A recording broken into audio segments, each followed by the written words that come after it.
Sir अगर किसी के पास टीआरटी के लिए पैसे नहीं है तो फिर शिलाजीत लेकर सो शिलाजी तो सब ले रहे होते बिना बताए, जो आते हमारे पास ये सब आयुर्वेदिक प्रिपरेशंस हैं, एक्सट्रैक्ट्स हैं, कुछ नहीं होता है सबसे। अच्छा तो टेस्टोस्टेरोन महंगा ट्रीटमेंट नहीं है।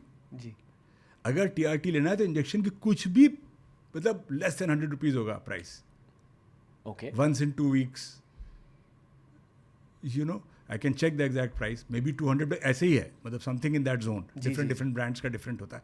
तो एक इंजेक्शन लेना है 2 हफ्ते में एक बार या 3 हफ्ते, तो क्या है उसमें? कुछ नहीं है। तो testosterone therapy in India is not expensive. अगर आप जेल्स और वो लेंगे पैचेस, वो थोड़े एक्सपेंसिव हैं, बट इंजेक्शंस तो कोई एक्सपेंसिव नहीं है। What about shilajit? I don't believe in all this.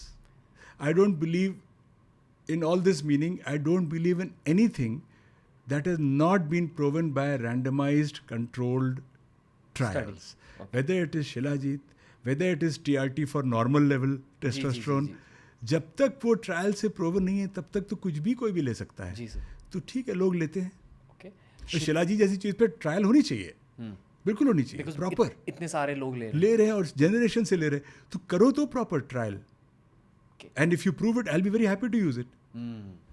But what is the understanding of Shilajit? What effect does it have in the body? सब टेस्टोस्टेरोन लाइक कंपाउंड्स हैं, बस दैट्स ऑल। मतलब thought to be stamina बढ़ेगी भाई, that is the logic. जैसे मैंने बताया, अभी सप्लीमेंट्स का प्रॉब्लम मेरे साथ क्या है, अभी मैंने पिछले हफ्ते देखा किसी को, वो 36 सप्लीमेंट ले रहा था मेरे एज ग्रुप के, 36 सप्लीमेंट्स, हर चीज़, आयुर्वेदिक भी, ये भी, यूनानी भी, वेस्टर्न भी, सब चल रहे। लो भाई, मैं क्या, मतलब व्हाट कैन आई डू?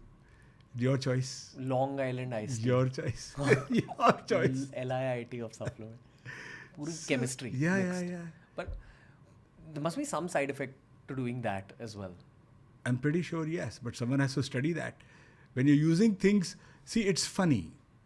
हम लोग कोई भी नई दवाई के लिए इतना क्वेश्चन करते हैं, राइटली सो, साइड इफेक्ट्स होंगे जी। साइड इफेक्ट्स नहीं दिखाए, ये फार्मास्यूटिकल इंडस्ट्री बेईमान है, इन्होंने छुपा के रखा हमसे, ये किया वो किया। लेकिन जो हम वो यूज़ करने को तैयार हैं जिसका कोई पब्लिश डेटा ही नहीं मिलता हमको, उसको हम आँख बंद कर यूज़ कर लेते हैं, क्योंकि नहीं ये तो हमारे शास्त्रों में है या हमारे पुराने उसमें लिखा है।